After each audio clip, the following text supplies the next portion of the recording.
NEP focus करुच्ची technology को केमती उपयोग करवा एनईपी कहूँ एगुड़ा सब पाठ जोड़ा दिल्ली यूनिवर्सिटी गोटे भल क्लास आईएम अहमदाबाद गोटे भल क्लास आगामी दिन में रायरंगपुर कॉमर्स डिपार्टमेंट रे भी डिजिटल बोर्ड माध्यम जोड़ा जाई परियो। ये केवल वन वे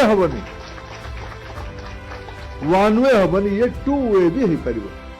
प्रधानमंत्री नरेंद्र मोदी बजेट रे 500 कोटी टंका व्यवस्था करले एआई टूल तैयारी करबा पई एजुकेशन एआई फॉर एजुकेशन पई 500 कोटी टंका रे व्यवस्था भी करले जा दो प्रकार नुआ नुआ पद्धति को तैयारी करा जाई परिबो।